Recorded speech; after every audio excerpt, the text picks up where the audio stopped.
il a fondé une organisation qui s'appelle aujourd'hui... Je vivais pour vivre, c'est-à-dire que en termes de carrière professionnelle, je veux dire, je savais pas ce que je voulais faire. J'ai jamais voulu être combattant. Je savais que c'était pas ma place. Avant que je devienne un passionné, moi, je savais c'était quoi l'UFC vite fait, la boxe, mais je savais pas c'était quoi du MMA. J'étais dans les moins 450 sur ma carte crédit, j'avais une petite limite, j'avais pas de compte chèque. En fait, j'étais trop démotivé de travailler parce que j'avais pas l'aspect mental d'un combattant là. Il est très sous-coté, c'est très difficile pour eux. Mesdames et messieurs, bonjour. J'espère que vous allez bien. Aujourd'hui, on se retrouve sur un nouvel épisode du podcast. J'ai un invité, Monsieur Younes. Avant qu'il se présente, laissez-moi l'introduire petit à petit. J'ai beaucoup d'admiration pour ce jeune homme. On a le même âge. Il fait beaucoup de choses, très actif dans sa vie, soit entrepreneur, scolaire, social, niveau famille aussi. Il est partout, mais il est partout de façon intelligente. Donc, on va parler de sa vie, de qui il est, de qu'est-ce qu'il fait, plus brièvement à travers ce long format. Préparez-vous parce que franchement, ça va être un épisode, je pense, très intéressant. Moi, je le connais personnellement. On a eu une rencontre assez particulière qui en dit long sur son personnage. Donc, on va l'introduire tout de suite. Monsieur Younes, comment ça va? Ça va super et toi? Ça va super, merci de beaucoup. m'avoir invité. Merci d'avoir répondu présent. Au plaisir. C'est le plus important. Maintenant que tu es là, on va pouvoir bien discuter de ton personnage, de qui tu es. Moi, je te connais, mais peut-être qu'il y a du public qui ne te connaisse pas. Comme j'ai pu le dire, pour moi, je suis en admiration. Tu vas à l'école, tu es entrepreneur, tu es présent dans ta vie de famille. Tu fais beaucoup de choses. Puis faire beaucoup de choses à un certain âge, surtout quand on est jeune, c'est pas donné à tous, mais toi, tu as voulu relever le défi, puis aller de l'avant, puis surtout le faire pour toi, pour les gens autour de toi, mais surtout aussi pour la cause que tu es en train de te battre aujourd'hui. Parce que, vous l'avez peut-être vu au titre, tu es promoteur d'arts martiaux mixtes et arts martiaux en kickboxing, pardon. Ouais. Donc, aussi, tu fais d'autres choses. On va commencer l'introduction comme ça. Donc, explique-nous, qu'est-ce que c'est être un promoteur d'organisation? Alors, être un promoteur d'une organisation, par exemple, de kickboxing amateur, FTC, c'est le nom de l'organisation que je gère, c'est organiser des combats entre des combattants amateurs qui s'entraînent dans des gyms, des salles d'arts martiaux reconnus.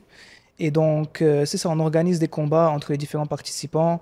On vend des billets pour la foule et notre but, c'est de promouvoir les athlètes, non seulement au Québec, mais on ramène aussi des athlètes à travers les autres provinces et de les faire combattre dans les combats les plus justes possibles et de les aider aussi à se faire connaître aux yeux des fans et les préparer pour leur future carrière professionnelle ou pas. Ceux qui veulent aussi faire juste ça pour le loisir sont les bienvenus à participer. Intéressant. Parce que, les amis, je ne sais pas si vous réalisez, il a fondé une organisation qui s'appelle aujourd'hui FTC, donc qui regroupe différents combattants en kickboxing amateur. Et justement, toi tu veux te taper, viens on se tape. Voilà, c'est carré, c'est bien fait. Moi, je connais personne aujourd'hui qui a fondé ce genre de concept. Donc, au Québec, je pense qu'on avait peut-être un peu de besoin. Toi qui es dans le marché, est-ce que le Québec réclame un peu cette demande? Je dirais que les sports de combat au Québec sont en train de vraiment se développer, Ok. soit en amateur ou en professionnel. Et dans le temps où j'ai commencé, je pense que oui, il y avait un besoin parce qu'on sortait de la pandémie. Ça avait beaucoup affecté le sport ici. Il y a beaucoup d'organisations qui ont disparu, d'autres qui recommençaient doucement. Et donc, moi, j'ai toujours cru au talent qu'on a eu au Québec. On a eu des champions du monde comme Georges Saint-Pierre, etc. Et nous sommes une terre de combattants.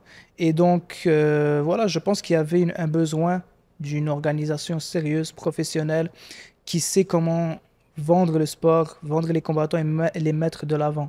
Que ce soit leur histoire, leurs aptitudes, etc. Donc, oui, je pense qu'il y avait une demande. C'est très, très intéressant parce que peut-être que moi, je ne suis pas client de ça, mais il y a du monde qui le sont. Puis parfois, je pense que c'est intéressant de s'intéresser à ce que les autres font pour comprendre un peu d'où vient cette hype, et tout. Donc, même toi qui baignes dedans, euh, toi, tu dois connaître mieux que certaines personnes.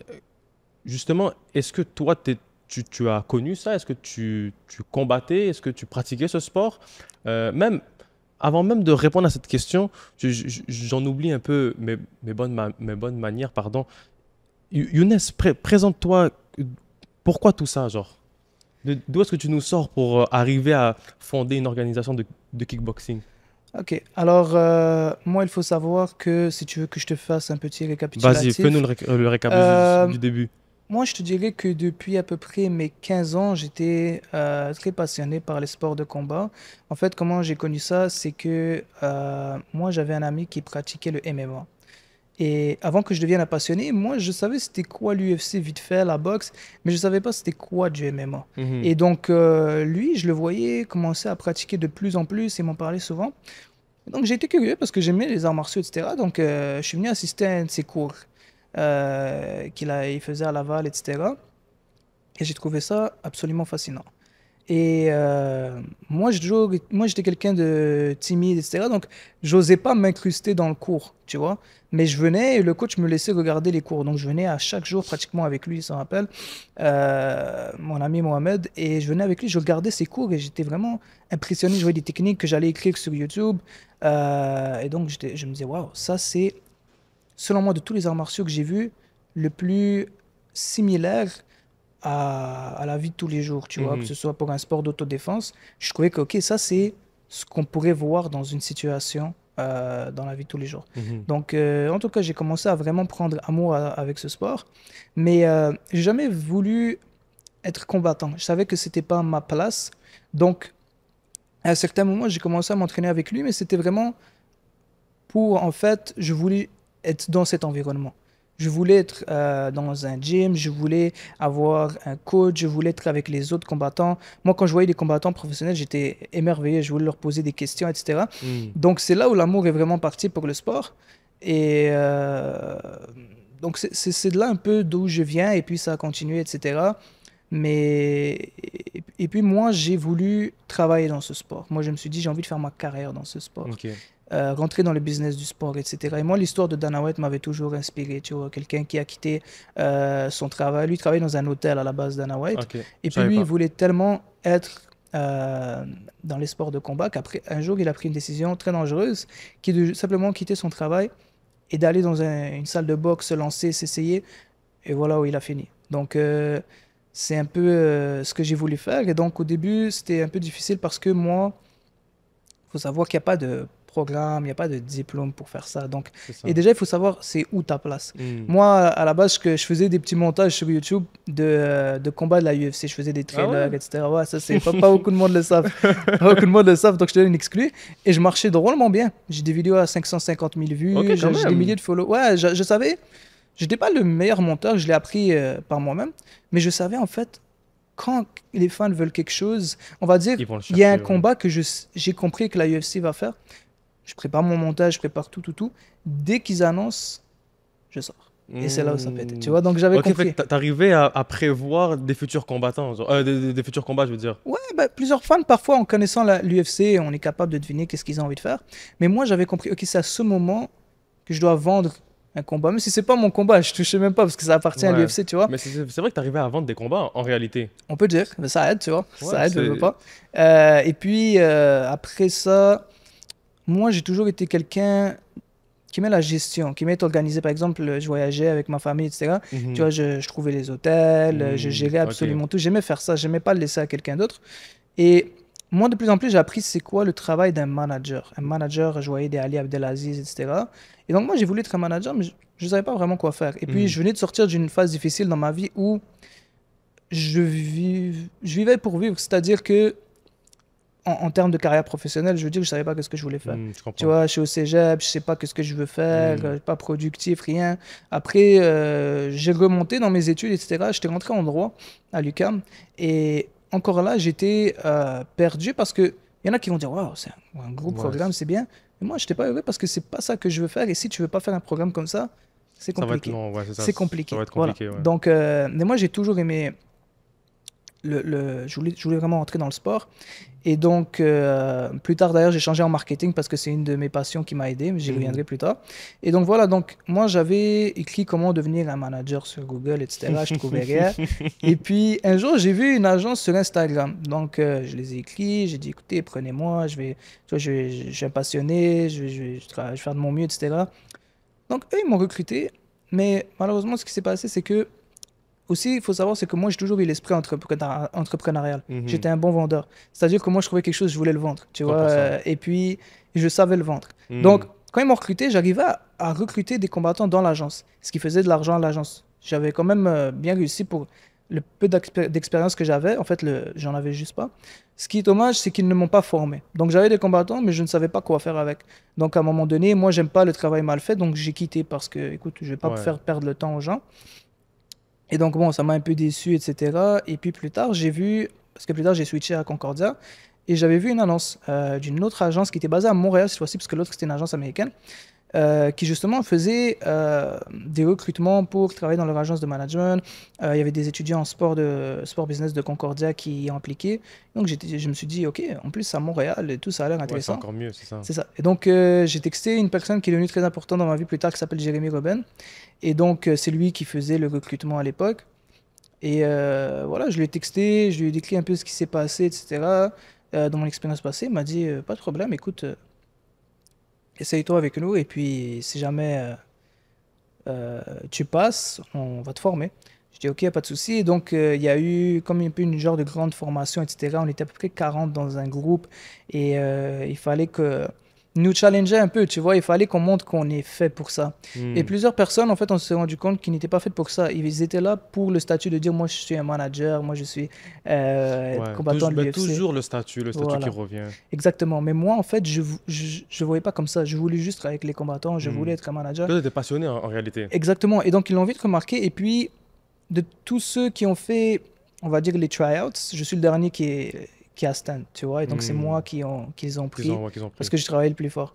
Et donc, voilà. Donc, il a commencé à me former. Il voyait que, tu vois, je commençais à m'améliorer de plus en plus vite. Tu vois, j'apprenais, j'allais parler aux gens. Et donc, au fur et à mesure, je suis devenu un manager de combattant professionnel avec les années. Et c'est ça pour la partie du manager. Après, histoire, en parallèle, moi, je rêvais d'être un promoteur. Moi, je voulais remplir des grandes arènes. Je voulais, tu vois, encore une fois, je me suis beaucoup inspiré de Dana White. Mhm. J'avais cette ambition. Mais ça, c'était plus dur parce que je me dis, comment je vais faire ça? Il Ouais. faut beaucoup d'argent, il Ouais, faut exact. des contacts, il faut, etc. Et donc là, mais plus tard, je me suis dit, tant pis, on va quand même le faire d'une manière ou d'une autre. Au pire, on va se planter, tu vois. Exactement. Donc, on fonce. Et puis, justement, quand j'ai commencé à travailler avec Jérémy, ben, j'ai pu commencer à connaître quelques personnes dans le milieu. Lui-même, tu vois, il m'aidait un petit peu. Et puis, moi, j'étais un gars, j'ai rien à perdre, tu vois. J'écrivais à tout le monde. Tu vois, est-ce que on peut se rencontrer, etc. J'ai tel projet. Et puis, je me suis dit, OK, mais là, comment on va faire pour faire un événement? Et donc là, je suis allé voir la salle dans laquelle je m'entraînais. Et j'ai dit au propriétaire, écoute, pourquoi on fait jamais de gala dans le gym? On a un ring, on a de l'espace. Il y a tout, c'est ça. Tout ce qu'il faut pour faire un événement. Il m'a dit, écoute, je sais pas trop comment faire, etc. Pourquoi tu as envie d'en faire? Je dis, ouais. Tu vois, il m'a dit, est-ce que tu penses que tu es capable? Je dis, ouais, je te jure que je suis capable, Mhm. etc.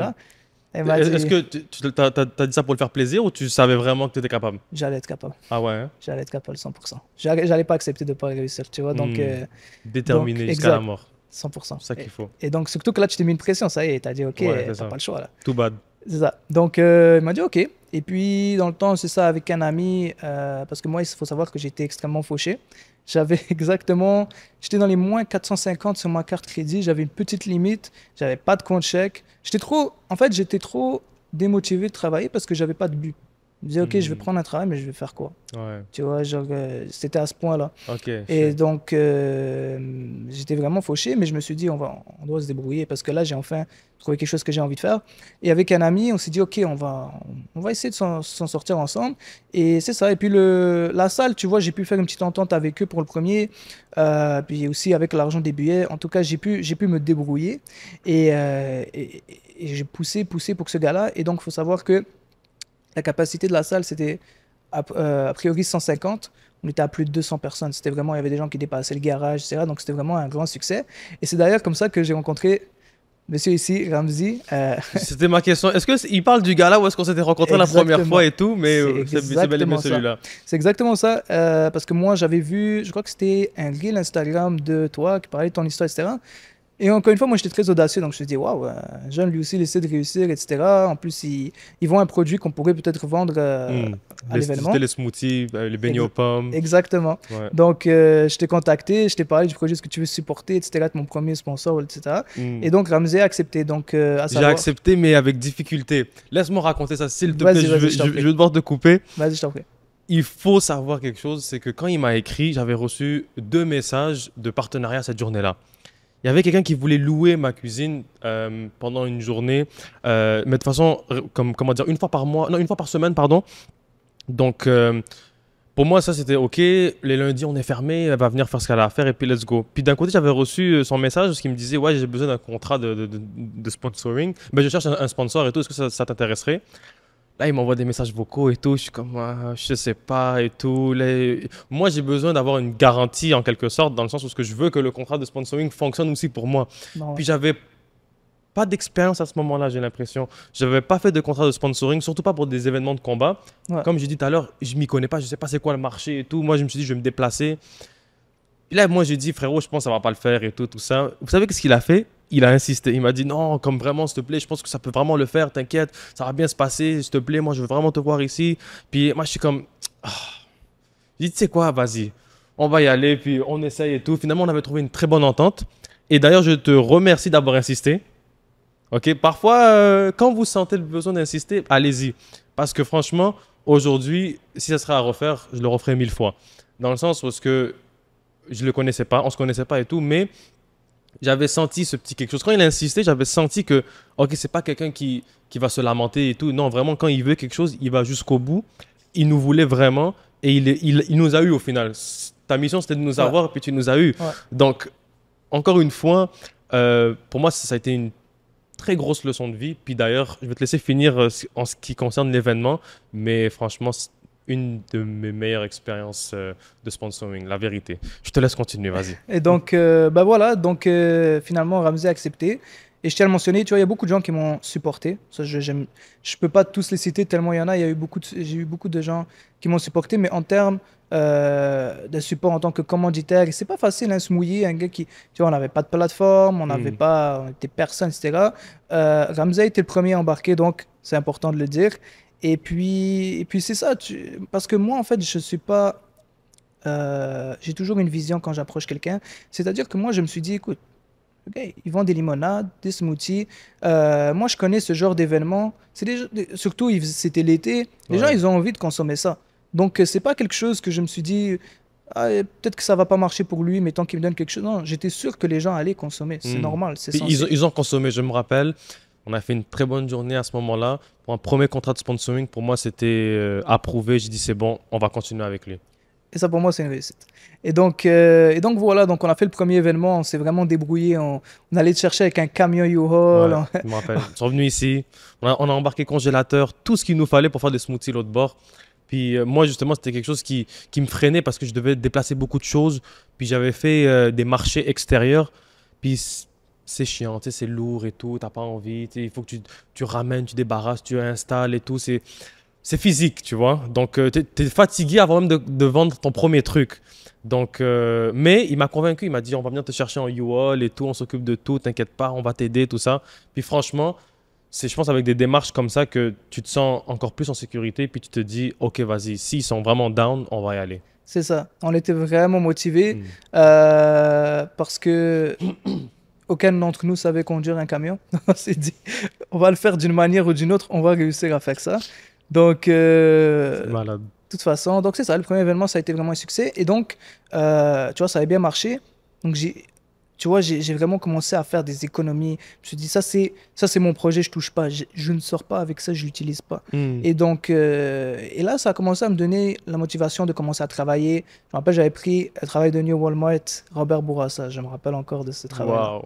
Donc, De nuit en plus. ouais, parce que de jour, c'est compliqué, tu sais, j'étais encore à l'école, etc. Donc, voilà. Donc là, après, j'ai fait le deuxième. Et puis, après, j'ai décidé de voir plus grand. Donc, je me suis dit, on va quitter le gym, on va louer une salle. Là, on va faire quelque chose de sérieux. Et c'était un défi parce que ça coûtait beaucoup plus cher. Mhm. Euh, mais moi, je me suis dit, écoute, on peut pas rester juste là et rêver de grandes arénas, etc. Donc, Il fallait prendre des risques. ouais. Donc, on a pris des risques. Et puis, il y a eu des hauts et des bas. Il y a eu beaucoup de leçons, énormément. Bah oui, Mais aujourd'hui, je suis content que j'ai pris tous ces choix aujourd'hui. alhamdoulilah. C'est ça qu'il faut. C'est une magnifique histoire. En fait, tu nous montres un peu aussi qu'il y a un début à tout.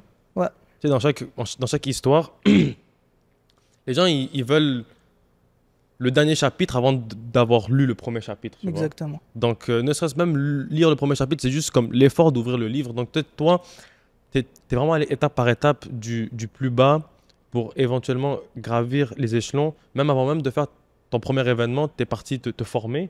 Ouais, Donc, tu es parti expérimenter euh, ce que tu désirais au fond de toi, même comprendre qu'est-ce que tu désirais en ouais, réalité. Parce que tu as dit quelque chose de fort intéressant, c'est que tu savais que les arts martiaux t'intéressaient, mais que tu savais que tu n'allais pas être combattant. oui, Puis aujourd'hui, exemple, moi, je peux aimer les sports de combat, mais automatiquement, je vais me dire, ouais, moi, je veux devenir combattant. Genre, c'est comme si que on vise directement ça, alors qu'en réalité, non. Il y a beaucoup d'autres choses liées au sport de combat, dont toi, tu en es la preuve, que ce soit manager ou bien celui qui organise littéralement les événements. Donc, pour ça, je pense que tu nous as donné une très belle leçon. oui. Et puis, tu sais, il faut savoir que tout a été fait pour une raison. Je pense que tout arrive et n'arrive pas pour une raison. Et puis, tout ça m'a permis d'apprendre et de me rendre jusqu'où on est aujourd'hui. Il faut savoir, encore une fois, on a commencé sans le moindre sou dans un petit gym à Laval. Là, on est rendu, tu vois, on fait des grosses salles au centre-ville. On est la ligue, une des ligues de sport de combat les plus suivies au pays. On ramène des gars de travers les plusieurs provinces. On a pris la tête de leader assez bien. Donc, je suis content que j'ai suivi les étapes parce que sinon, ça ne serait simplement jamais arrivé. Et puis, pour ce que tu as dit sur le fait d'être combattant, justement, parce que c'est pas tout le monde qui peut être combattant. Et s'il n'y avait que des combattants, il n'y aurait pas d'écosystème des sports de C'est ça combat. que j'allais Sans dire. organisateur, il n'y a Hmm. pas de combat. Sans coach, il n'y a pas de combattant. Donc, c'est ridicule de simplement, tout le monde veut être des combattants. Et donc, si tu n'es pas un combattant, non. Mais non, chacun doit connaître sa place. Tu vois? Je Exact. connais des gars qui me disaient qu'ils allaient dans l'UFC. Maintenant, ils sont même plus dans les sports de combat. Donc, Hmm. Comme quoi, comme tu l'as dit, l'écosystème, je pense que c'est un mot qui prend tout son sens. Puis c'est vrai, parce que on a les combattants, mais s'il n'y a pas les entraîneurs, il n'y a pas de combattants. S'il n'y a pas les organisateurs, il n'y a pas de combattants. De combat, je veux dire. Donc, non, non, non, pour moi, c'est totalement vrai. Là, aujourd'hui, tu parles plus grosse organisation au pays. une des plus, en amateur, oui, et une des plus suivies. Ouais. Ok, Sur les réseaux sociaux, on est à près de 8000 followers à peu près. ok, Ouais. ok. Puis des salles, tu dis au centre-ville. Oui. Explique-nous comment on passe d'un gym à Laval à remplir des salles au centre-ville. Avec beaucoup de patience, avec beaucoup... euh, en fait, faut que tu sois un promoteur, je pense. C'est-à-dire que si moi, je fais des événements juste sur le côté pour faire un peu d'argent, ça peut être pas mal, mais tu seras jamais plus que ça. Tu vois, parce que pour vouloir être un promoteur, il y aura beaucoup de défis, il y aura des défis financiers, il y aura des défis sociaux, il y aura toutes sortes de choses qui vont se mettre au travers de ta route. Donc, je te dirais qu'il faut le vouloir, il faut savoir aussi, tu vois, gérer un budget, savoir faire dans le marketing. Je crois que c'est ce qui nous a démarqué, Bien tu vois, sûr. parce que moi, j'ai toujours compris comment on voit un combat, comment on voit un combattant, qu'est-ce Hmm, qu'une personne veut savoir, veut voir. Moi, je veux connaître l'histoire d'un combattant. Tu vois, des bons combattants, il y en a des millions. Donc, c'est vrai. il faut plus que ça. Et donc, le fait que je le comprenne et que j'arrive à l'exprimer, ça m'a permis de me démarquer, de pouvoir éventuellement finir dans des salles comme au centre-ville, etc. Parce que tu as dit quelque chose d'intéressant, puis je pense que ça dépend des ambitions de chaque personne. Tu as dit, si tu veux faire des événements pour faire un peu d'argent, tu peux en faire, mais toi, c'est pas ce qui t'intéresse. Non. Toi, tu veux vraiment créer, je vais utiliser le mot empire, est-ce qu'on peut dire ça? Est-ce que tu veux créer un empire? Est-ce que tu veux vraiment laisser ta marque au Canada au niveau des sports de combat? Oui, évidemment, je veux que les sports de combat ne soient plus le même après moi au pays parce que, encore une fois, j'ai beaucoup d'ambition pour tout le monde ici. Pas juste pour moi, parce qu'il faut savoir qu'un organisateur tout seul, il est personne. C'est-à-dire que chacun en a besoin des autres. Les combattants, les coachs, les fans, on a tous besoin les uns des autres pour avoir ce qu'on veut au final. Et donc, j'ai de l'ambition pour tout le monde et ouais, je pense qu'on peut faire des grandes choses. Puis quand je dis grande chose, c'est quoi des ambitions à terme? Euh, J'aimerais simplement, pour pas trop rentrer dans les détails, parce que je suis quelqu'un qui dit pas nécessairement tous ses projets jusqu'à ce qu'ils se réalisent. J'ai un peu cette 100%. paranoïa. Mhm. Mais je pourrais te dire que les plans long terme, c'est de justement, je veux que quand je me retire, je vois des combattants qui, au départ,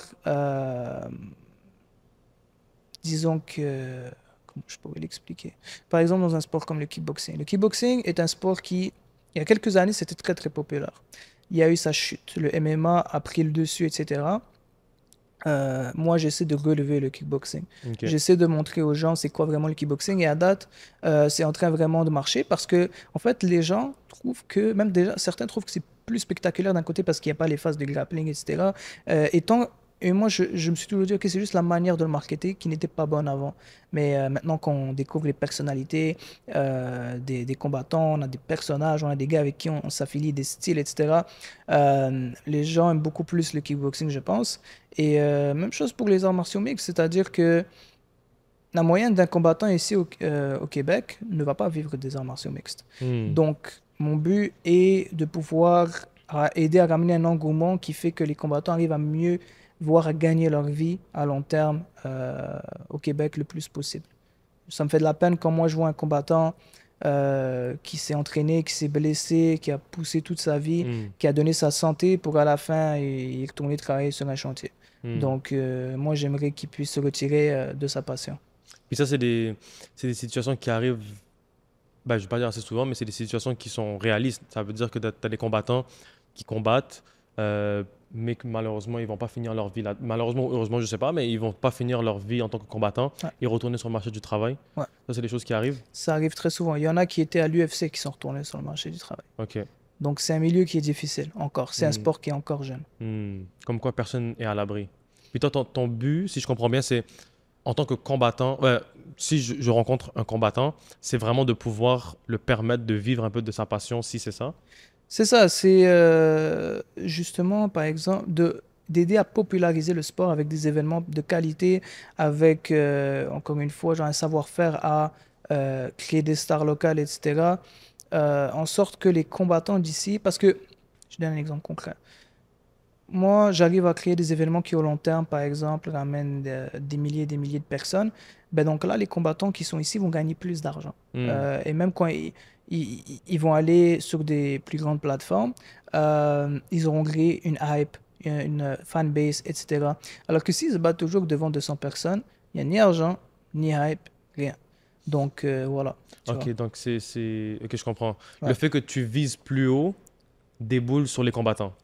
Ouais, En fait, c'est à leur avantage, en réalité. en fait, tout le monde gagne. C'est Hmm. ça le but, c'est qu'il faut que tout le monde gagne. S'il y en a un qui gagne pas, on va tous perdre, tu vois. Donc, Hmm. c'est que l'organisation est plus grande. Je suis gagnant, évidemment. Mais eux aussi sont gagnants parce que si l'organisation n'arrive pas à remplir ses salles, ben, elle ne peut pas bien les payer. C'est la logique des choses, d'où l'argent va sortir. Hmm. Donc, c'est ça. Puis est-ce que vous payez les combattants comment ça fonctionne? En amateur, non. Parce que là, en ce moment, il y a une crise dans l'amateur. Ok. C'est déjà dans le MMA amateur au Québec, il n'est pas légal sur le sol québécois. Donc, les gars, ils doivent se débrouiller, aller en réserve, etc. Et pour le kickboxing, donc, il n'y a toujours pas de professionnel. Puisque là, l'amateur, tu vois, il s'est relevé après la COVID. Et donc, il y a aussi certaines parties légales qu'il faut arranger pour le kickboxing professionnel. Donc là, il faut déjà construire l'amateur. Pour qu'un jour, peu importe, tu vois, les gars en professionnel, ils puissent aller en professionnel. Parce que s'il n'y a pas d'amateur, on ne peut pas former de combattants professionnels. C'est pas Hmm. possible. Fait que pour arriver au professionnel, il faut passer par l'amateur. Absolument. Ok. Sinon, il y en a quelques-uns qui ont fait l'erreur de ne pas le faire et ça finit souvent très mal. Hmm. Ouais. Fait qu'à terme, ça serait de passer professionnel afin de pouvoir payer éventuellement les combattants? Que ce soit moi ou un autre. Après, en professionnel, ça dépend dans quel sport, etc. Mais je te dirais que moi, en ce moment, ma mission, c'est d'aider le circuit amateur.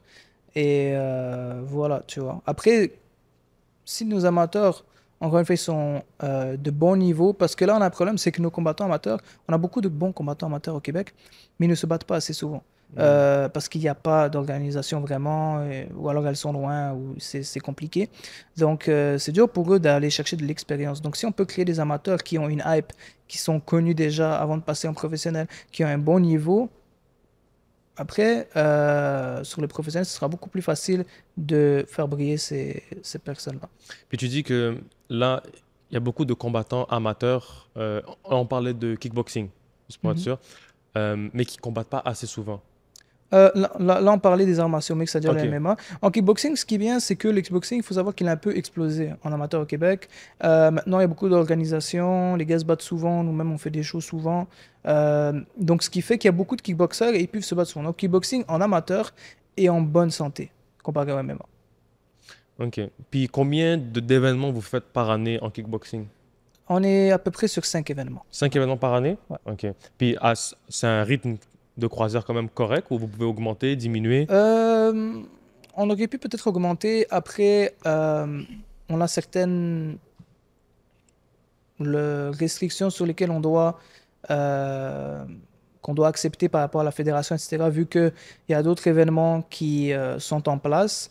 Euh, Tu vois, on peut pas commencer à faire des événements tout le temps parce que ça pourrait nuire à ceci. Donc, vu que c'est de l'amateur, tu vois, ils essaient de faire en sorte que tout le monde ait sa place, que je comprends 100%. parfaitement. Mhm. Et tant mieux. Donc, Est-ce que c'est ça veut ça. dire qu'il y a pas mal de concurrents, ben, pas mal d'organisations concurrentes? Euh, Concurrente, je ne sais pas, parce que en fait, je te dirais que les autres qui font des événements pour la plupart, euh, on a des bons liens et puis c'est pas. En fait, je te dirais qu'en kickboxing, c'est moins. Comment dire chacun il fait son truc en fait, tu vois. Il n'y a pas de problème. Je te dirais que c'est pas. Ils te font pas sentir que c'est des concurrents Non, je comprends. nécessairement. Surtout que moi, je me vois moi et mon futur. Je regarde pas les autres, ça ne m'intéresse 100%. pas du tout. Donc, jusqu'à date, ça a bien marché. Parce que si tu commences à juste regarder les autres, Ouais, tu feras rien. tu feras rien. Ouais. Est-ce que tu sens qu'on te regarde? Je le sens et je le sais. Mais tant mieux, ça veut dire que c'est pas trop mal. Mais oui, c'est bien. Moi, je pense que ça veut dire que ce que tu fais, c'est bon. Ouais. Donc, en tout cas, on va peut-être clôturer le chapitre du kickboxing. Récemment, tu as annoncé une nouvelle. Bon, Mhm. tu en as un peu parlé. Je voulais pas trop qu'on se mélange là-dessus, mais euh, une nouvelle organisation, mais en arts martiaux mixtes, Oui, a vu le jour. oui. Donc, est-ce que tu peux nous en dire un peu plus sur ça? Oui, donc une organisation d'arts martiaux mixtes ou le MMA, pour ceux qui sont plus familiers avec ce terme. En fait, j'ai parti une organisation de MMA amateur en Ontario, à Cornwall, à peu près 1 heure de Montréal, parce que déjà, moi, il faut savoir que j'avais un partenaire, un ami à moi, Jalil, qui, lui, il habite à Cornwall, et depuis longtemps, lui, il voulait que on fasse quelque chose pour le MMA amateur, où on peut justement aider les combattants à se développer, à combattre. Il y a plusieurs combattants que je connais, soit ils trouvent pas des combats ou Bien sûr. des compliqués, etc. Donc, euh, récemment, l'Ontario a légalisé le MMA amateur sur le sol ontarien, parce qu'avant c'était illégal aussi. En 2025, c'est devenu illégal. Donc là, Cette année, ils ont légalisé? exactement. Ok, dès qu'ils ont Donc, légalisé, t'as dit, vas-y, on y va, on ouvre. ouais, parce que là, je me suis dit, ok, parfait, tu vois, moi, je veux faire les choses en bonne et due forme. Je vais travailler avec la commission athlétique d'Ontario. Je suis pas le genre de gars qui fait disons, des choses dans l'ombre. Tu vois, Hmm. j'aime bien faire ça comme il faut. Donc, voilà, on a pu partir notre projet, lui et moi. Et ça va beaucoup, je pense, aider les amateurs canadiens, que ce soit au Québec ou les autres provinces, parce que je pense qu'il manque encore d'organisations récurrentes, euh, légales, de bonne qualité, qui va ramener des match-ups de haut niveau et qui va promouvoir comme si c'était une ligue professionnelle. Je pense pouvoir faire ce travail-là.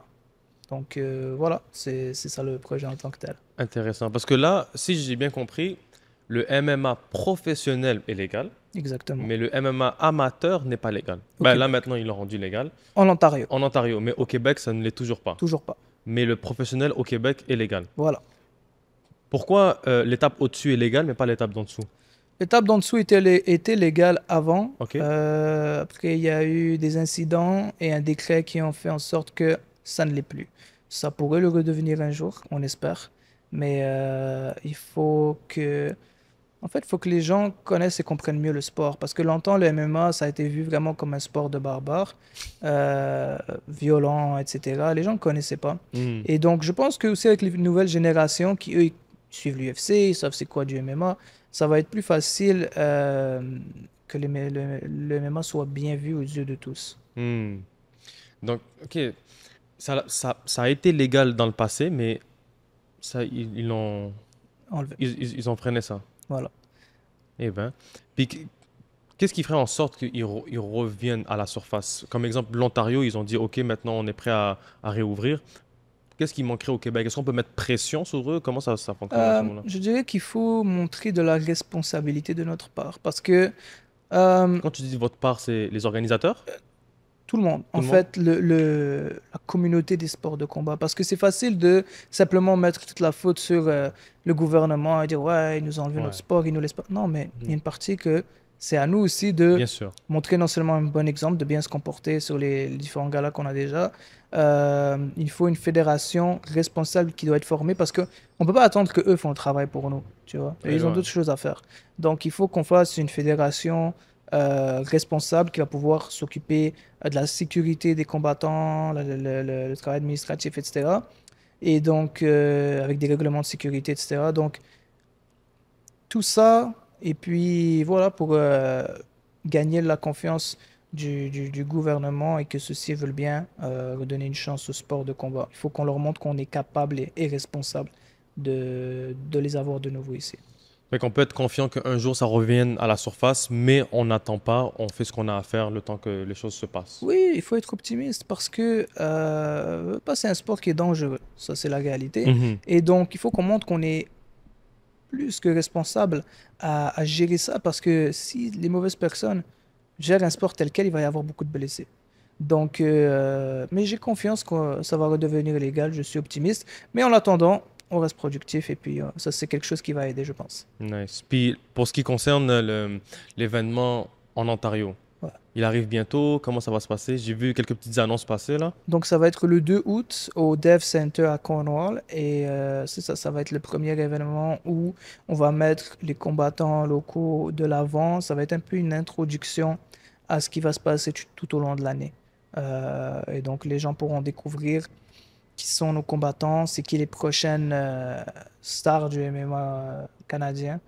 Et donc, Canadien, c'est vrai. voilà. J'allais dire québécois, mais non, c'est Non, faut que tout le monde. Voilà, pour tout le monde, c'est vrai. exact. Parce qu'en fait, les gens ne le savent pas. Mais moi, tu me l'as dit, puis je trouvais ça malade mental.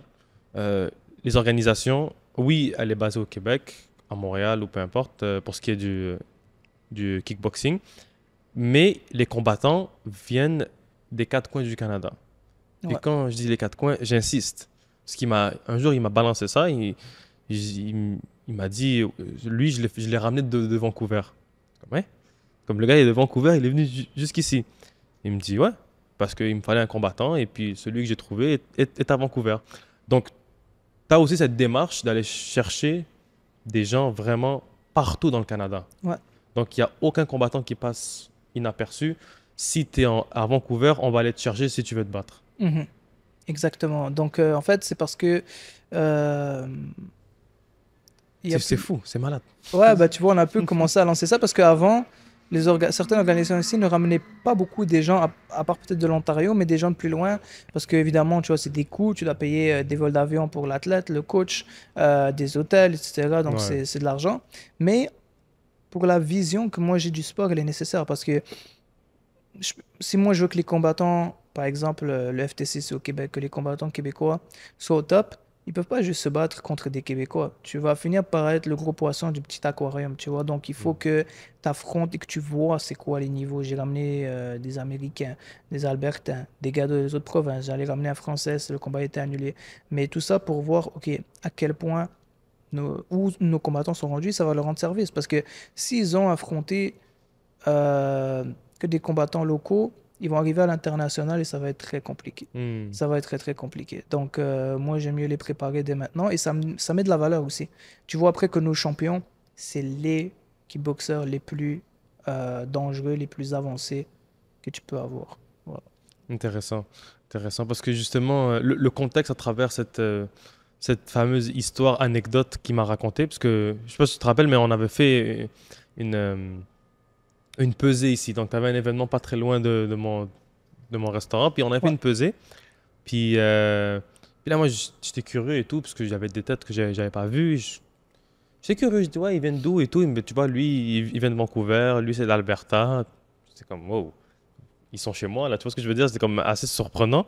Puis c'est là que tu m'as expliqué que ces gens-là, ben, tu sais, faut les ramener, il faut payer l'hôtel, il faut payer peut-être parfois même, je pense, le déplacement pour qu'ils viennent ici. Oui, Donc, c'est toutes des frais qu'il faut penser, mais tout ça, c'est pour le bien commun de l'organisation. Puis comme tu as dit, relever un peu le niveau, puis que les combattants puissent vraiment combattre à genre tous les profils possibles. exact. C'est pas uniquement des Québécois ou Ontariens, on va pas se limiter à deux provinces, on va vraiment aller chercher les 10 provinces qui sont là. Donc, non, ça c'est. Moi, quand tu m'as donné l'info, franchement, j'étais surpris, je m'y attendais pas. Hmm. Encore une fois, je suis ignorant dans ce circuit-là, mais ça reste que c'est des grosses démarches. Oui, et puis je te dirais qu'au final, ça a pu nous permettre d'atteindre le statut qu'on réclame parce que nos 100%. combattants ont été testés contre les meilleurs des autres provinces. C'est 100%. facile, moi je peux construire un gars, je le fais affronter personne pendant 5 6 combats et puis je lui mets une ceinture et puis je dis que c'est mon champion, mais Hmm. ça vaut rien. Mais Hmm. après, souvent, ce genre de gars-là, quand ils affrontent les champions que nous on a, Ils prennent des ils claques. prennent des claques. Donc, et c'est bien, parce que là, ils Ben voient, oui. ok, tu vois, il y a quelque chose de, il y a un niveau au-dessus, et puis ça montre aussi des styles différents. Tu vois, dans le monde, il y a des gens qui arrivent avec des styles, des backgrounds différents, qui sont intéressants à voir contre les nôtres. Hmm. Puis là, pour ce qui est de la carte de MMA, est-ce qu'elle commence à se construire? Est-ce qu'elle va venir progressivement? Est-ce qu'il y a des combats qu'on peut déjà peut-être s'attendre? Oui, elle est en construction. C'est sûr que maintenant, c'est un nouveau défi dans le MMA. Il y a peut-être des combattants qui, je te dirais, ont moins envie de se battre les uns contre les autres parce que vu qu'il n'y a pas de circuit amateur, souvent certains de ces combattants ont commencé à plus s'entraîner les uns avec les autres et puis ils ont Hmm. moins envie de se battre. Mais Est-ce qu'ils ont une affinité entre eux, genre? c'est ça. Mais Hmm. après, je pense quand même, en étant optimiste, que on va être capable de faire de gros combats. Et puis voilà, je pense que ça va être une belle carte d'introduction. J'ai plus, évidemment, j'ai des grands projets pour l'année. Là, c'est une carte qu'on fait en été. Évidemment, ça a ses défis, mais je pense que même à ça, ça va être donner une bonne idée aux gens de qu'est-ce qu'on va faire. Hmm. Puis est-ce que, comme premier événement, est-ce que c'est important de bien marquer ou est-ce qu'on y va doucement et... C'est important de bien marquer. Ok. Après, je veux toujours bien marquer, donc c'est sûr que je serais pas capable de me dire, bon, cet événement, on le fait moins bon, je serais pas capable de faire ça. Donc, ouais, c'est important aussi parce que c'est la première impression. Si c'est pas bon, les gens ne reviendront pas, tu vois. Donc, il faut que ce soit bon, t'as pas le choix. Puis j'ai cru aussi voir qu'il y a certains de tes combattants en kickboxing qui ont Mm. fait une conversion MMA. Est-ce que eux, on pourrait les attendre sur cette carte? Certains, oui. D'autres, il va falloir leur laisser un peu plus de temps parce Ok. qu'ils apprennent la lutte, le jiu-jitsu. Ils sont pas nécessairement prêts à combattre encore en MMA. Mais sur l'année, oui, je pense qu'on va avoir beaucoup de belles surprises. Ok, Ouais. intéressant. J'ai bien hâte de voir ça. Puis, comment se passe justement, on parle de ça, une conversion d'un art martial à un autre. Donc, on parle de kickboxing au MMA. Oui, le MMA a des similitudes avec le kickboxing parce que ça combine tous les arts martiaux. Mais est-ce que c'est une transition qui se fait assez facilement, toi qui a pu l'observer, qui a pu dealer avec ça? Je dirais que la transition, elle dépend de chacun. Il y en a qui sont naturellement vraiment juste faits pour le striking. C'est pas qu'ils peuvent pas apprendre le jiu-jitsu et la lutte, mais c'est plus difficile euh, que d'autres. Il y en a que pour eux, c'est des naturels. Bien Tu vois, tu sûr. commences à les faire lutter, tu vois qu'après quelques fois, ils ont vite appris des techniques offensives ou défensives sur les phases de lutte, sur le jiu-jitsu également. Donc ça dépend vraiment de chacun. C'est sûr que c'est un travail parce qu'aussi, il faut savoir que ça a des effets sur ton corps. Quand tu commences à lutter, ta morphologie, elle change, tes muscles changent, etc. Donc, ouais, c'est tout un travail. Ça peut prendre quand même un certain temps, certains plus que d'autres. Hmm. Mais il y en a qui l'ont fait et puis ils ont juste voulu rester finalement dans leur sport de base. Parce Est-ce que, qu'il y a des avantages à vouloir changer d'arts euh, martiaux ou pas spécialement? La en étant visibilité? réaliste, là, oui, parce que en ce moment, le MMA est beaucoup plus populaire que le kickboxing. Après, si toi, tu es vraiment juste passionné par le kickboxing, continue à faire ce que tu aimes. Mais le MMA a beaucoup plus de visibilité. Donc, si tu veux gagner ta vie des sports de combat, tu as beaucoup plus de chances de le faire en MMA qu'en kickboxing. Hmm. Donc, voilà pourquoi certains, comme Cédric Doumbé, ont fait la transition. Même si c'était déjà une star en kickboxing, euh, il a explosé quand il est parti en MMA. Hmm. Fait que cette transition, bah oui, on a eu l'exemple avec Cédric Doumbé. Fait que d'un point de vue stratégique, visibilité, le MMA va l'emporter. Ouais, de Sur un loin. point de vue financier aussi, j'imagine. L'un va avec l'autre. Ouais, La c'est vrai. visibilité Ouais. amène de l'argent. Donc, c'est pas pour rien qu'il a fait cette transition. Et puis, elle a été très payante pour lui, pour des gars comme Alex Pereira, qui était champion du Glory Kickboxing, Adesanya, etc. Donc, oui, ça paye plus d'aller en MMA et tu as plus de visibilité à aller en MMA. Est-ce qu'en en tant que promoteur aussi, c'est intéressant de vouloir avoir une organisation, bah, dans deux organisations, une dans le kickboxing puis une dans le MMA? Oui, c'est sûr que c'est intéressant. Je te dirais que encore une fois, bah, c'était productif, utile et intéressant parce que là, tu pousses deux sports. Donc là, tu vraiment, tu gagnes de l'importance dans le milieu. Tu es en train de pousser des combattants sur deux sports différents. Et ouais, c'est aussi intéressant de voir les différences entre les deux. Il y a des choses que je préfère dans le milieu du kickboxing, il y en a d'autres que je préfère dans le milieu du MMA. Donc, et j'aime beaucoup les deux. Donc, ouais, c'est pas mal. D'ailleurs, ça me fait aussi penser, euh, je l'ai dit en début d'intro, promoteur et aussi, ben, tu es promoteur, mais as aussi une agence de combattants, donc tu gères des combattants. Oui, je travaille, dans le fond, je travaille pour Keoreps. Keoreps, c'est une des plus grandes agences de combattants professionnels sur la planète. C'est eux qui représentent des combattants comme Merab, qui est le champion UFC des 135 livres, Renato Moicano, Aljamain Sterling, ancien champion, etc. Et donc, moi, je travaille pour Keoreps Canada. C'est la division canadienne Et qui c'est la gère, division canadienne de... Ok, c'est ça, de Keoreps, qui gère peut-être à peu près 80 combattants professionnels ou plus. ok, Moi, de mon côté, j'ai mes combattants à moi que je gère en tant qu'agent travaillant pour Kaoreps Canada. ok. Puis est-ce que tu peux nous en dire plus? C'est quoi ton rôle? Qu'est-ce que...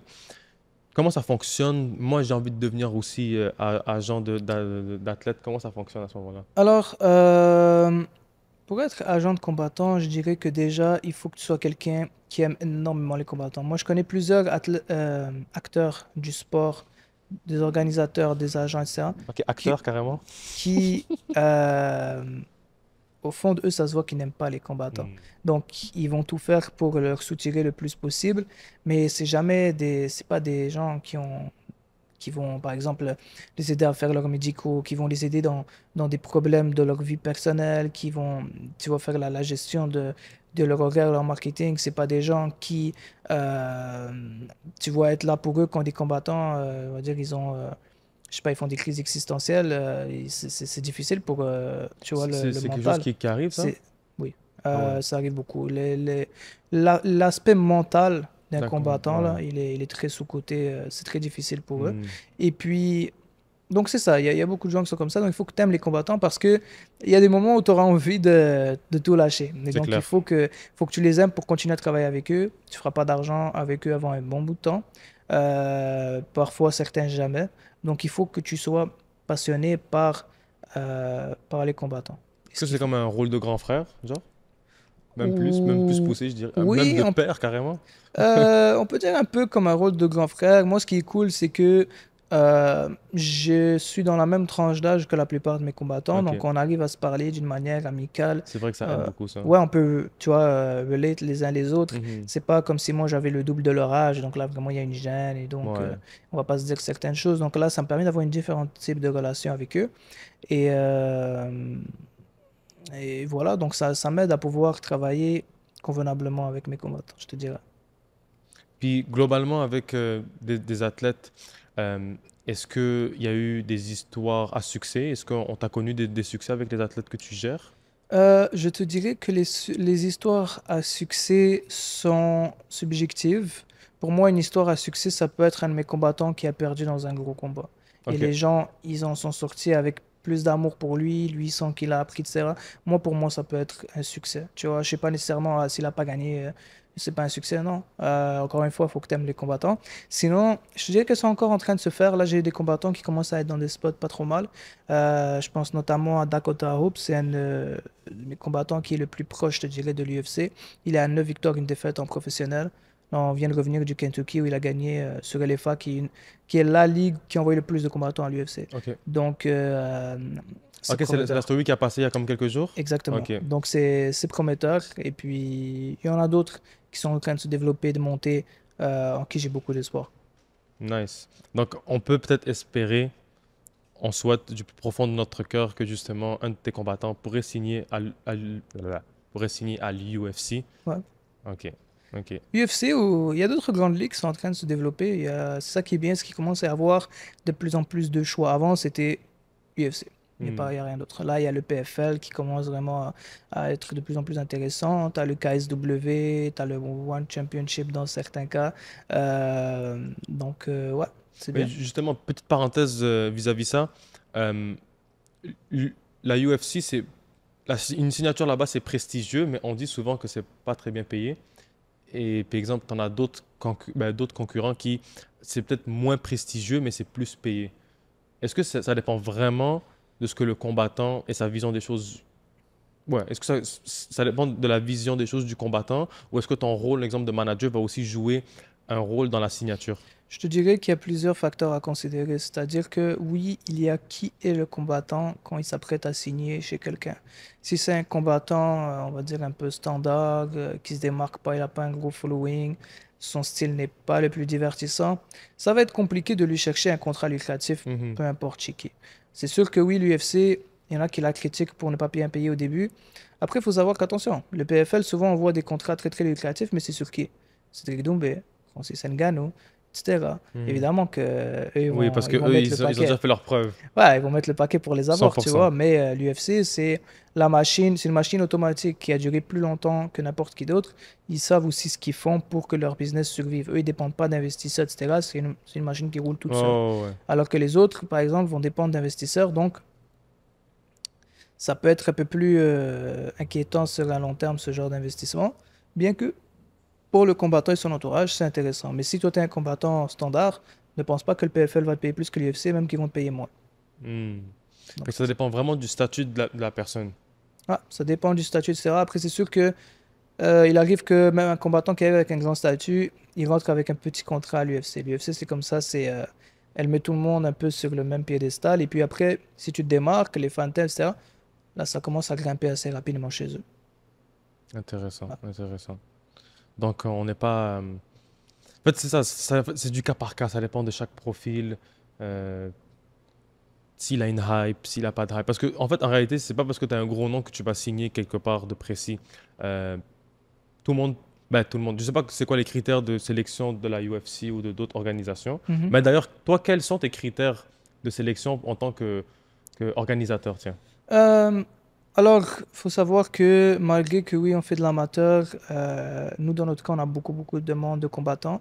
Donc, à un certain moment, il faut faire un filtre. Moi, mon filtre, c'est des combattants en qui je vois un certain potentiel, qui ont un bon comportement avec les différents acteurs. Un combattant, il peut être qui il veut.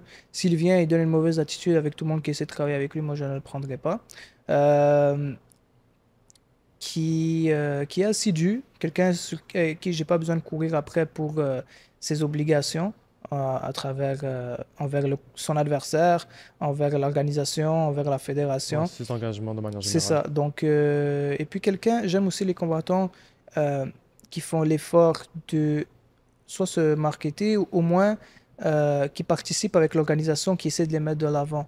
Moi, des combattants qui, on va dire, ne vont jamais reposter quoi que ce soit, pas de collaboration, ils font pas d'effort de vente de billets, etc., ça va vite me lasser. Donc, Mhm. chacun doit faire son travail et puis c'est ça un peu que je regarde. Fait qu'il faut quand même des combattants, ok, qui sont peut-être bons qui ont très bonne, une très bonne présence scénique, puis qui sont bons au niveau des combinaisons, mais si tu n'es pas, comment dire, si tu n'es pas présent humainement avec, ton organisation et les gens autour de toi, c'est peut-être un facteur où est-ce que tu te recrutes pas. Bien sûr, parce que c'est un travail d'équipe. Si tu vois que moi je me commette à toi, il faut que tu te commettes à moi. Hmm. C'est-à-dire que, évidemment, tu dois bien te préparer, t'entraîner, faire le poids. Tu dois aussi faire tes tests médicaux et tu dois essayer de promouvoir et vendre des billets parce que sinon, si personne ne vend des billets, l'organisation elle n'existe pas. Hmm. Tu vois, et les combattants peuvent faire de l'argent avec ça parce qu'on leur donne un pourcentage de ce qu'ils vendent. Et puis voilà, chacun il doit faire ses obligations. Si moi je vois que tu fais rien, je vais rien faire. Je vais pas te Hmm. prendre. Puis est-ce que c'est arrivé ou est-ce que tu as recruté des combattants? Juste avant même de répondre à cette question, juste pour comprendre, quand tu parles de recruter des combattants, c'est que vous êtes exclusif à FTC ou comment ça fonctionne? Ou tu es autorisé à combattre dans notre organisation? Non, étant donné que c'est une organisation amateur où on n'a pas le droit de donner une paye aux combattants, il est libre de se battre ailleurs. Ok, Après, moi j'ai des certains standards, c'est-à-dire que si c'est par exemple des combats de championnat ou des combats, par exemple sur protection des classes A, et que toi tu te bats 2 semaines avant, ça passe pas. Tu dois, 100%. tu dois laisser de l'espace parce que sinon tu risques de compromettre le combat chez nous. Mhm. Donc Ok, voilà. Ouais. ok. Puis est-ce que justement tu as connu des histoires où est-ce que les combattants n'étaient pas impliqués, puis ils ne se donnaient pas à fond? Bien sûr, Ok.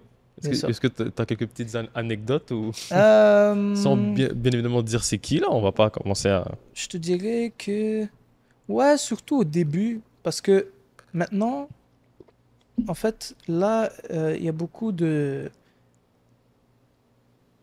gens qui se font influencer par les autres dans ce milieu. C'est-à-dire que au début, tu vois, ils connaissent pas trop ça. Il n'y a personne qui faisait vraiment de la promotion des événements. C'est maximum un poster, etc. Mais à force de voir, tu vois, qu'on faisait des interviews, des mini-documentaires, des highlights, etc., qu'on commençait vraiment à pousser, de plus en plus, les combattants ont commencé à participer parce qu'ils aimaient ça. Mhm. Tu vois, ils ont envie d'avoir de la lumière, Bien etc. sûr, de la Donc, ils ont visibilité et commencé à tout. faire des trucs de leur côté. Après, oui, j'ai eu quelques cas où, par exemple, un combattant, il ne poste même pas son poster Son et propre poster, il le fait pas? non, il repartage pas. Lui, en fait, il a pris pour acquis que moi, je combats chez toi et puis c'est tout. Ok, tu peux faire ça ailleurs. Tu vois, c'est pas de problème. Mais parce que Ah moi, ouais. j'ai pas besoin de toi. Il y a plein de combattants qui veulent combattre. Ne pense pas que tu es spécial. Tu vois, c'est-à-dire que moi, je te traite avec tout le respect, mais tu dois me respecter aussi. Et tu vois, si au moins ce combattant, il donne des belles performances et qu'on va dire, il vend beaucoup de billets, il fait son truc, je vais le laisser tranquille. Mhm. Mais Ça, il ne vend. si tu ramènes quelque chose sur la table, vas-y, au pire. Mais si tu Exact. ramènes rien. Exact. Mais en plus, c'est ça, il en demande même pas des billets, il en veut pas. Donc, moi, c'est ce genre de combattant que j'ai évité de couper. Ouais. Mhm. Est-ce que c'est l'expérience de une fois, puis après ça, tu le testes, genre? C'est... Ou... Fini, mais je vais lui dire pourquoi. Ok. Moi, je suis quelqu'un de direct et je vais pas te cacher, je vais lui dire pourquoi. Et donc, si jamais je vois qu'il change, après il fait des efforts, on peut le refaire. Si je vois qu'il prend ça avec arrogance, il n'y a pas de souci. Tu peux faire ce que tu veux. On dit souvent que dans ce domaine, c'est un domaine où est-ce que l'ego est beaucoup mis en jeu. Mhm. C'est vrai? Oui. Ouais. Oui, parce que c'est le combat. Faut Hmm. comprendre, tu vois. Il faut que je paraisse le meilleur, c'est moi le Ouais, il meilleur et faut tout. paraître le meilleur. Aussi, ça donne un statut. C'est Quelqu'un, vrai. tu dis, je suis un combattant, tu vas chercher l'admiration des gens autour de toi, des gens qui Hmm. ne te connaissent pas, tu vois, c'est un statut et donc ça donne une certaine estime. Et pas juste les combattants, tout le monde, tu vois, il y a de l'ego. En fait, chaque être humain a de l'ego, c'est juste apprendre à le maîtriser. C'est ça le défi d'une vie, tu vois. C'est Donc, vrai. moi, je suis pas meilleur qu'un autre, 100%. mais il y en a qui n'ont pas envie de le maîtriser. Ça, c'est les cas Hmm. problématiques. Donc, ok, ouais.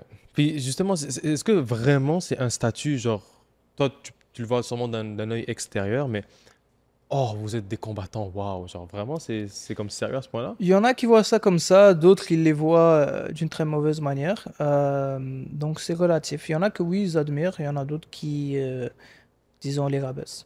Ah, il les rabaisse carrément? Ouais, Ok. Parce que, comme malheureusement. quoi, vous êtes deux humains qui se tapent, Ouais, oui, ils trouvent que c'est pas la meilleure perspective de carrière, ce que je trouve très limités limité comme façon de de voir les penser. choses parce Hmm. que moi j'ai beaucoup d'admiration pour ces gens-là. Hmm. Ouais.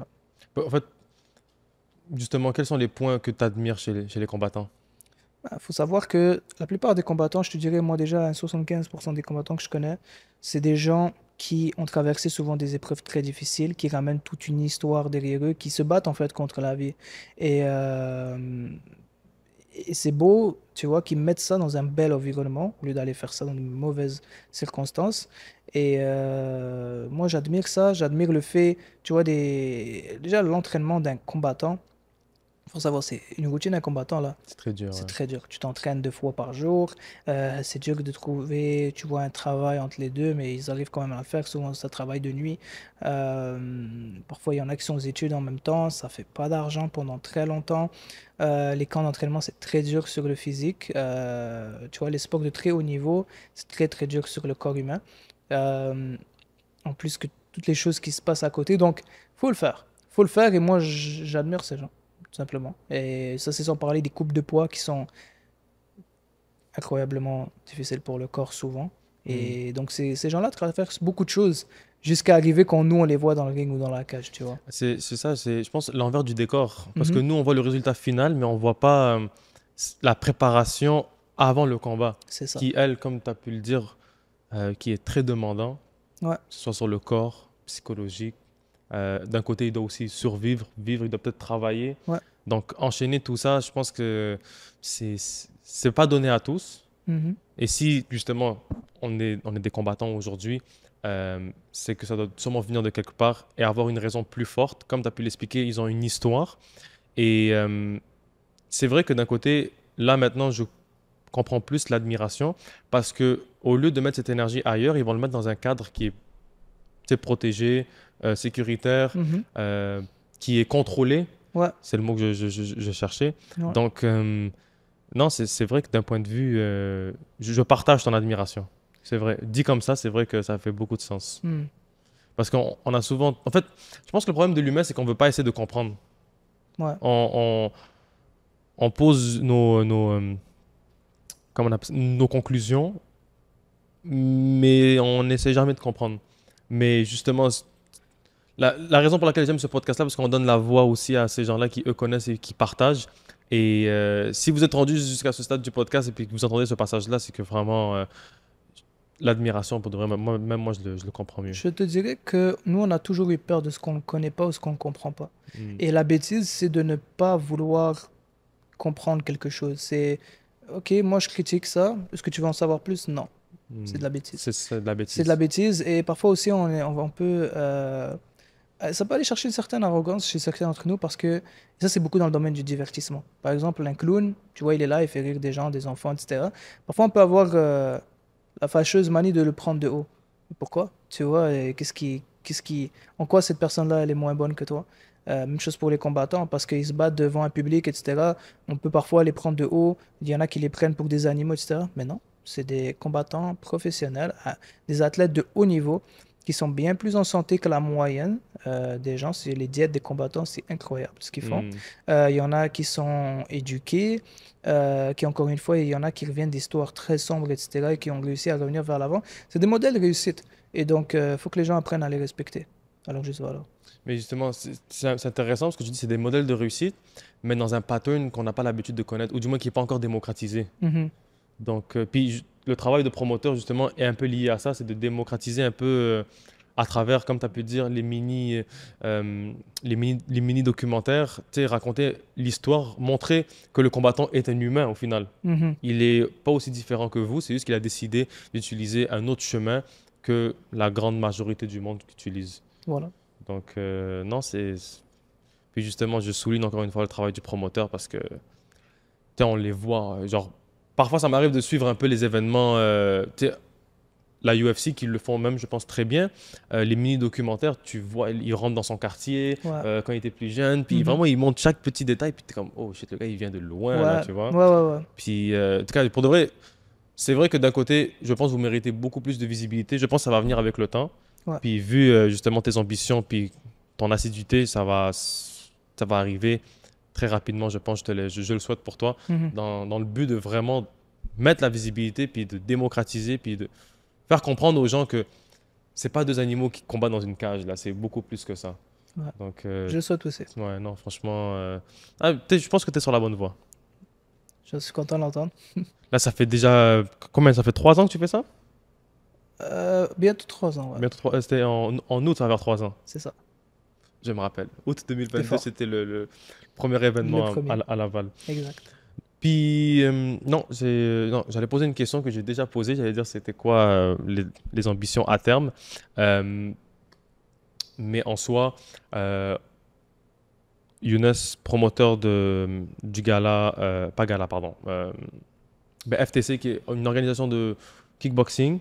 Là, tu as le MMA aussi que tu es en train de développer petit à petit. Mhm. Euh, et tu gères aussi des combattants. Est-ce qu'il y a autre chose que je ne sais pas ou pas?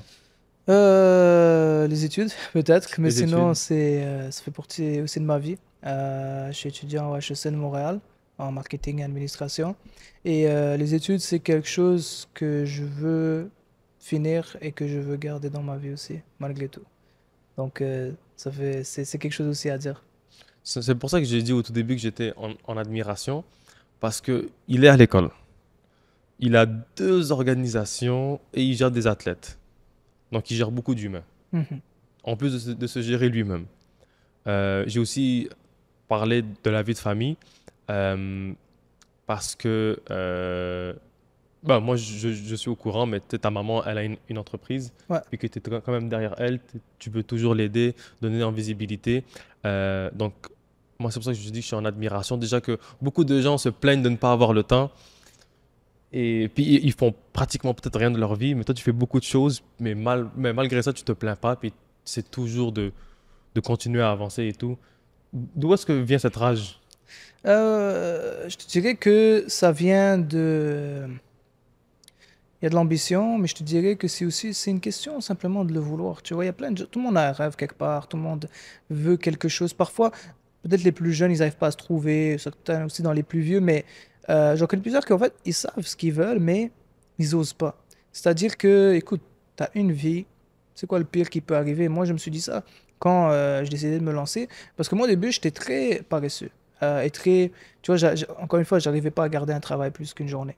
Et jusqu'à ce que je décide de me lancer parce que je me suis dit, le pire qui va arriver, c'est que je retourne au stade où j'étais. Je Mhm. vais retourner au stade où j'étais, où, tu vois, j'ai vu chez mes parents et j'ai pas un sou, etc. Mais c'est tout.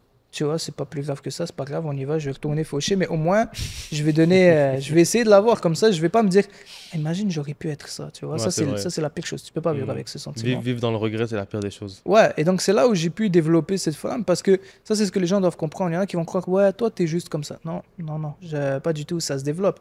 Tu. Mais tu l'as dit au début. Puis Ouais, moi, ce que je trouve encore plus remarquable, désolé, là, je t'ai coupé, mais non, vas-y. tu as dit que tu étais gêné comme personne. Ouais, Parce que moi, je le connais un peu en privé, puis c'est vrai qu'il est gêné, mais quand tu sais tout ce qu'il fait, tu es avec des humains et tout, puis un humain qui est gêné ne va pas parler à d'autres humains.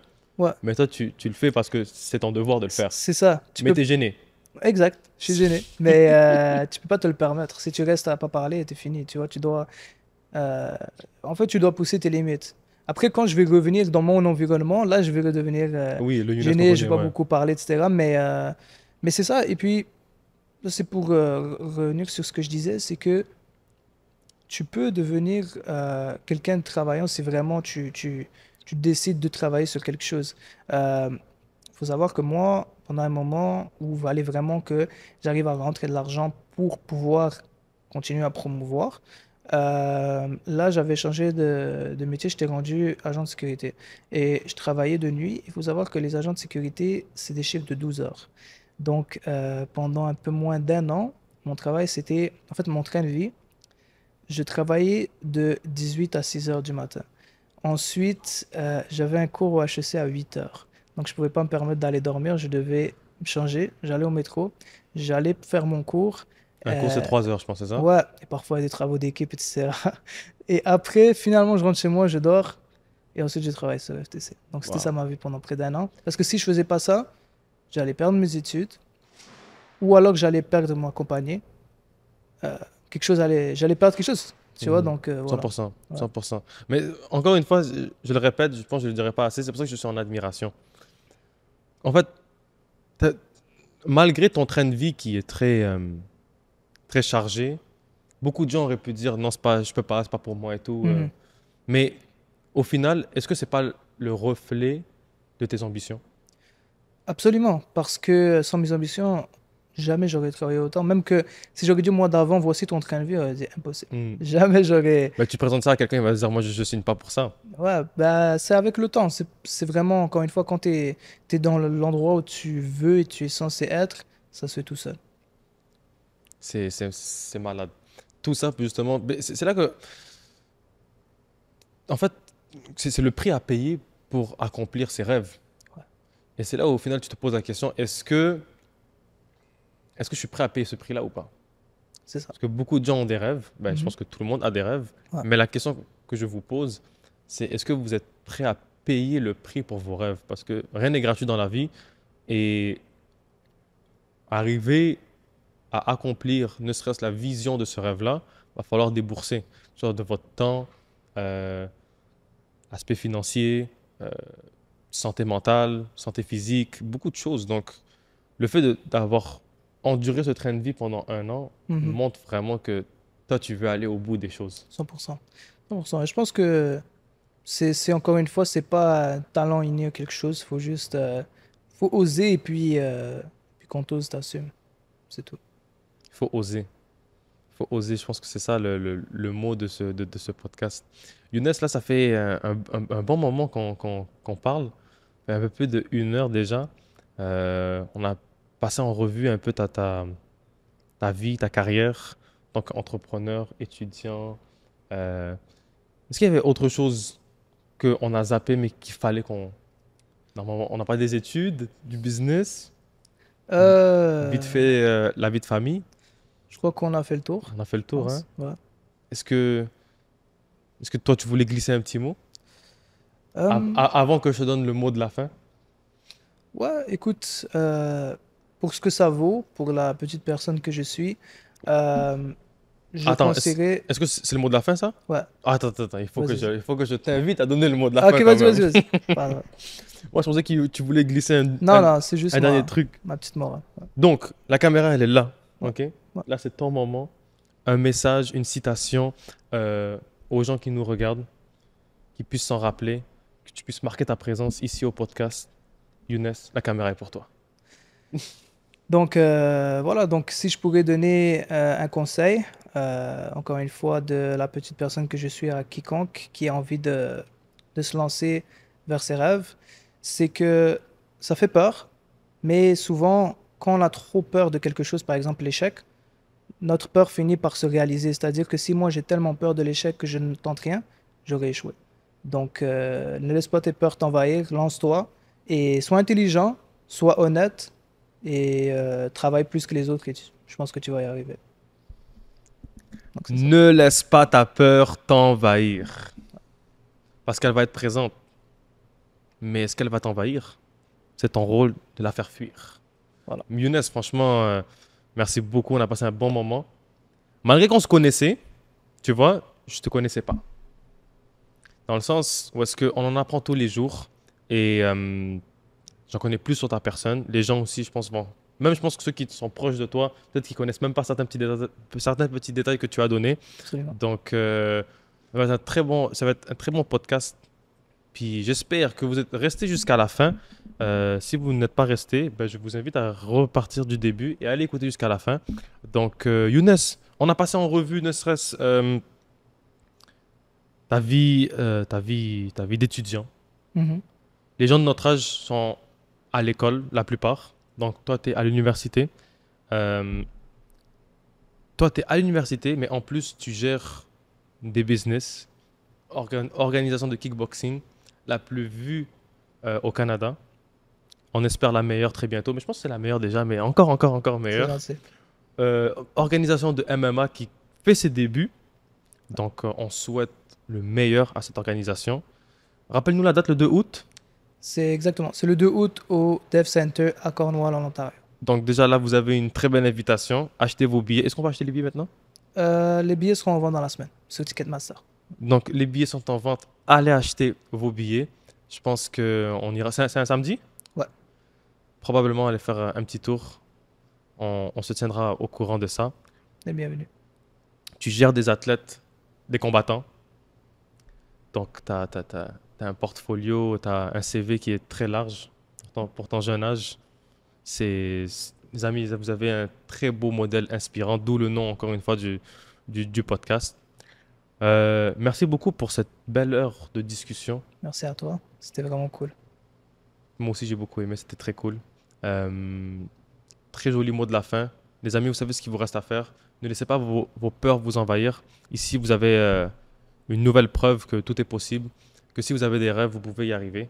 Et donc, Younes, encore une fois, je te remercie pour ta présence et on se revoit pour un prochain épisode. Merci beaucoup, mesdames et messieurs.